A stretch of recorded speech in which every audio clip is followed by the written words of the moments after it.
De fato, a perseguição aos cristãos já começou, só que dentro da própria igreja. É como se nós, os cristãos, estivéssemos vivendo a própria ditadura dentro do templo. Então eu falei, não dá mais. Me desiludi com a religião. A gente tem essa visão de que é um ambiente que a gente não vai ser bem-vindo por causa da forma que a gente pensa. A gente se sentiu descartável, né? Essas frases vêm de evangélicos, de cristãos, de várias partes do Brasil com quem eu conversei nos últimos dias. A gente queria entender como a política entrou nos templos nessa eleição. A gente pediu relatos e ficou surpreso com a quantidade vindo de diferentes partes do país. Foram mais de 100 em 48 horas. Eu conversei com boa parte deles. Muitos deles pediram anonimato nessas entrevistas. Eles têm medo de falar abertamente e de sofrerem represálias por isso. Mas muitos já sofreram as consequências na prática pela sua posição política. Enquanto muitos cristãos dizem temer uma perseguição religiosa no Brasil, os relatos que eu ouvi sugerem que já existiria, sim, na prática, uma perseguição contra cristãos em diferentes partes do território brasileiro. Mas ela aconteceria dentro dos templos, puxada por pastores e líderes religiosos que ameaçam castigos divinos ou punições dentro da própria igreja para aqueles que não concordam com essa mistura entre política e religião que a gente vê no país. Se tiver algum petista aqui, em nome de Jesus Cristo, sai de 10 em 10 para não tumultuar. Diariamente diante de Deus em favor da sua vida, para o senhor ser reeleito presidente do Brasil, e será no nome do Senhor Jesus Cristo, porque Deus ama o Senhor, porque Deus ama a sua esposa. Não tem PT, não tem esquerda, não tem Lula que vai desconstituir aquilo que Deus constituiu. Mas e quem não concorda com isso? O Alisson é de Sergipe e frequentava a Igreja do Evangelho Quadrangular. E quando começou a pré-campanha, a igreja lançou um pré-candidato a deputado estadual. E a partir daí, todas as reuniões, a gente tinha que orar por esse candidato, a gente tinha que lembrar e faziam reuniões para falar sobre isso. Começaram a ser mais decisivos, em direcionar o voto dos membros da igreja. E isso é no meio do culto? Enquanto o pastor fala da Bíblia, ele fala disso também? Sim, sim. Esse candidato a deputado estadual, ele é frequentador da igreja? Ele é pastor da igreja. E ele apoia Lula ou Bolsonaro? Apoia Bolsonaro.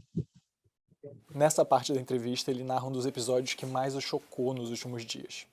Inclusive, teve um culto que o pastor chegou e falou que se o candidato Lula fosse eleito e fossem queimar as igrejas, ele ia mandar queimar primeiro quem votou nele.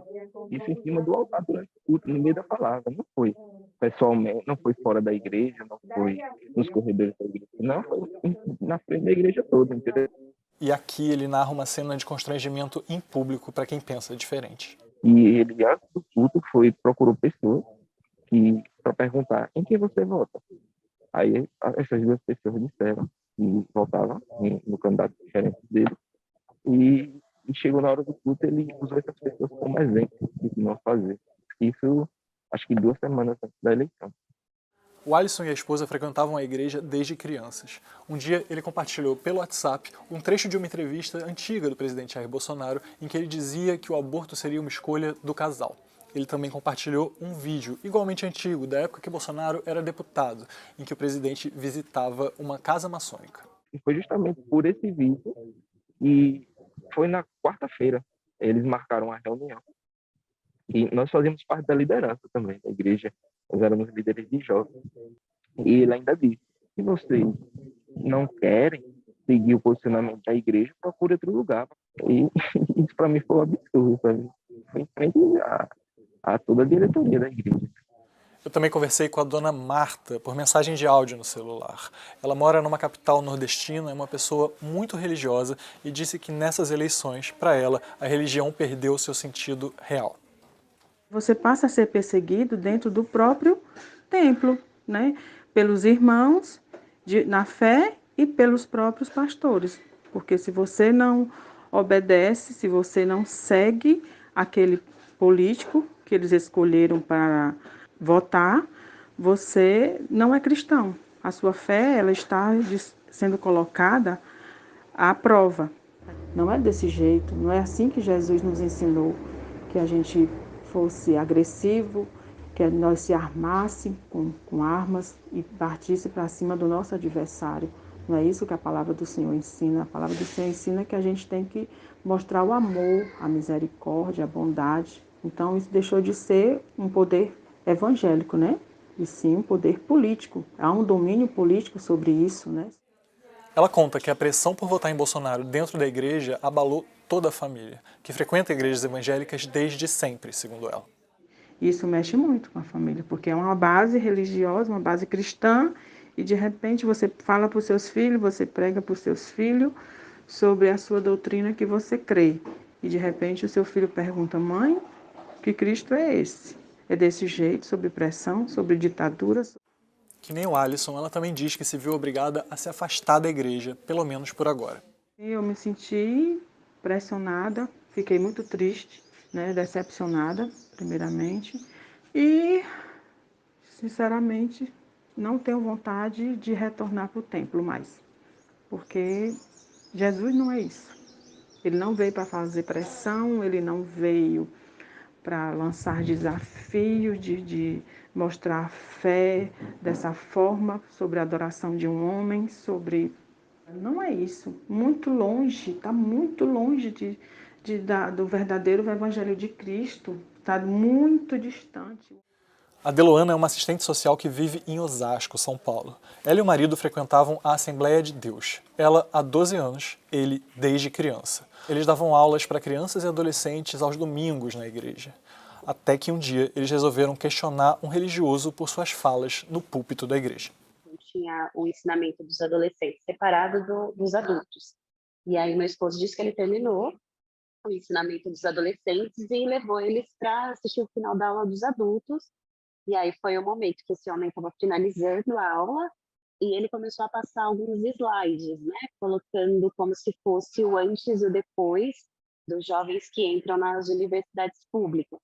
E ele colocou como se fosse uma espécie de alerta, né, para os pais que estavam ali, como se fosse um jovem todo arrumado, né, num primeiro momento, e depois no outro ele fazendo uso de drogas ou, né, se tornando, né, dentro da universidade homossexual, querendo deixar bem claro que a universidade pública era um ambiente perigoso para os jovens. Alguns dias depois, eles procuraram esse presbítero e disseram que as falas dele eram controversas e que o próprio marido da Deloana frequentava a universidade pública. Ele já se alterou bastante, né, pelo que eu entendi, por ele ter sido questionado, né, por uma fala, então é como se ele já não admitisse ser questionado. E aí chegou um momento que ele falou: eu tô vendo que você é de esquerda, se você é de esquerda, eu sinto muito por você. Né? E aí ele falou como se fosse um posicionamento que fosse trazer alguma condenação para a gente, né? Como se fosse algo, né, absurdo. O casal deixou de ir à igreja depois desse episódio. Então, assim, a gente se sentiu descartável, né? A gente tem essa visão de que é um ambiente que a gente não vai ser bem-vindo por causa da forma que a gente pensa. O que chateou, mas a gente foi essa intolerância, né? O pensamento que seja o contrário e colocar dessa forma como se fosse, né, uma coisa, né, de pecado e coisas desse tipo que até está sendo reforçada bastante agora. Então foi isso, a gente não retornou mais, né, e ninguém procurou a gente, né, a gente ficou com uma visão de que a gente era um casal que iria trazer problemas, né, então ninguém se importou, essa é a verdade, com a nossa saída. Só que ter que abandonar a igreja não é uma coisa fácil para quem é religioso. Eu não reconheço mais a igreja hoje como a que eu conheci há 10 anos atrás. Eu vejo as coisas hoje de uma forma muito violenta, né? Então, se eu penso de uma forma diferente, é uma palavra de condenação, né? Eu não me identifico com o que se tornou a igreja hoje, né? O João e a esposa frequentam uma ramificação da Igreja Batista lá em São Paulo. Eles dizem que recomendações de votos acontecem direto do púlpito, a todo momento, durante os encontros religiosos. O pastor falou que estava sendo montada uma lista de candidatos, de deputados, para todos os irmãos que procurassem. Essa questão da lista foi algo inédito. Mas o nome do Bolsonaro é citado normalmente. É o candidato do bem. E os demais candidatos, todos, independente da ideologia, são os adversários. São os candidatos do mal. E esses relatos sobre indicação de votos, distribuição de santinhos, eles não se restringem às igrejas evangélicas, acontecem também com católicos.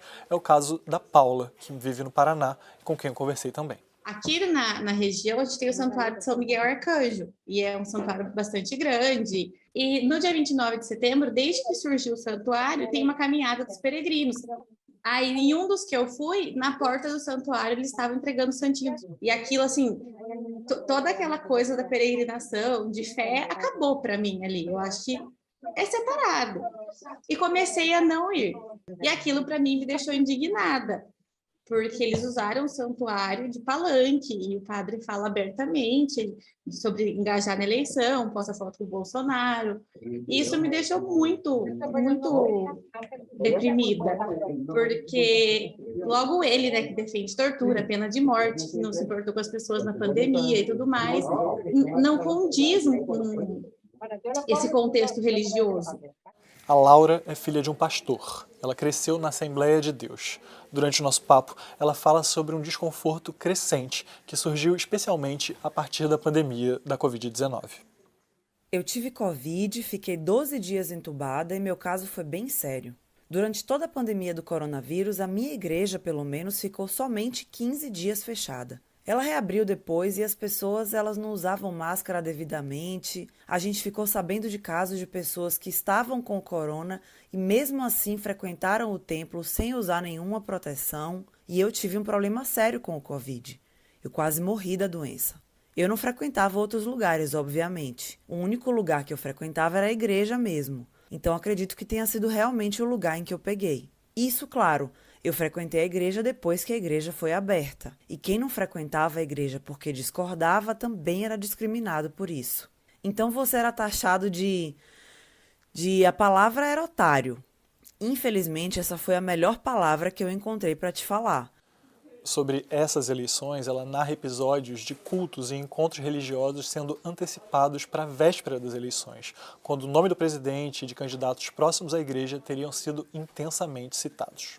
Acho que a maior burrice das pessoas, uma das, vamos dizer assim, é falarem que tinha que sair um comprovante ou papel provando que você votou em alguém. Com certeza o bispo pediria para que você enviasse para ele, senão ele te excluiria da igreja. Eu não tenho dúvida nenhuma de que isso aconteceria, porque é exatamente o que tem acontecido nas igrejas.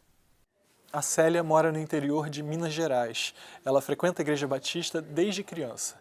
Ela me conta que a partir de 2018 ela viu irmãos de fé começando a ficar mais agressivos, mas que a situação piorou muito nessas eleições de 2022. Eu não me sinto mais à vontade de falar, olha, eu não concordo com o candidato X ou com tal vertente política, porque já me olham com uma cara ruim, como se eu estivesse precisando, assim, de oração. Eu sinto um certo preconceito. A verdade é essa, e isso é muito frustrante. Sim, porque eu fico pensando, gente, e os valores de Cristo? Eles são muito maiores do que qualquer ideologia política, seja ela de direita, de esquerda, de centro. Os valores de Cristo, os valores, o que Cristo deixou para nós, eles são muito superiores a isso. E as pessoas estão reduzindo isso a um candidato, a uma ideologia. E isso me entristece muito. Nas conversas em grupos de afinidade, pessoalmente no WhatsApp, o apoio é explícito. Eu optei por não discutir, mas dói ver que as pessoas compartilham mentiras e informações distorcidas para defender o atual presidente, que enxergam nele o homem de Deus e ignoram todas as vezes que ele feriu nossos valores. Enquanto a Célia se esforça para continuar frequentando a igreja, mesmo em meio à polarização, há quem tenha simplesmente desistido. Isso, de vez. Esse é o caso do Luiz Fernando, que falou comigo direto do interior da Bahia. Você não sabia se o seu irmão da cadeira da frente, se ele era a favor de um partido A ou partido B. Então todo mundo votava, tinha essa liberdade de voto e ninguém era recriminado por isso. Quando foi em 2018, que teve a eleição presidencial, que o Jair Bolsonaro apareceu como um candidato cristão, que levantava a bandeira da família, da religiosidade, aquela coisa toda, eu percebi que a entonação dos cultos, o direcionamento dos cultos da igreja modificou. O pastor líder, o presidente, ele simplesmente, em culto e no púlpito, ele falou: vamos, como cristãos, votar em Jair Bolsonaro, pois ele representa a família, ele representa nós cristãos.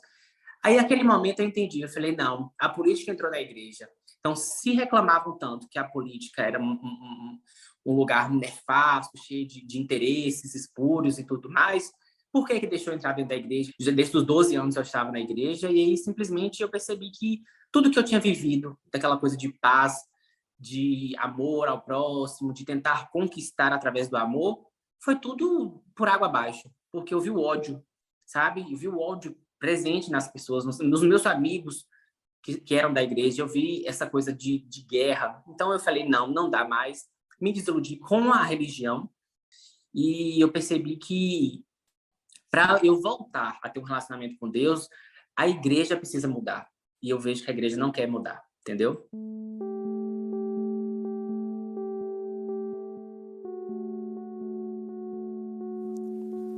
O meu trabalho como jornalista nessa reportagem, ouvindo esses relatos todos, deixou muito claro para mim que há um entendimento bastante simplista, especialmente sobre os evangélicos. Primeiro, os evangélicos, eles não são um grupo homogêneo. Dizer simplesmente os evangélicos para resumir algo é bastante simplista. As pessoas são diferentes, as igrejas são diferentes, a relação de cada um com a política é diferente e cada um tem a sua própria conexão com a sua fé.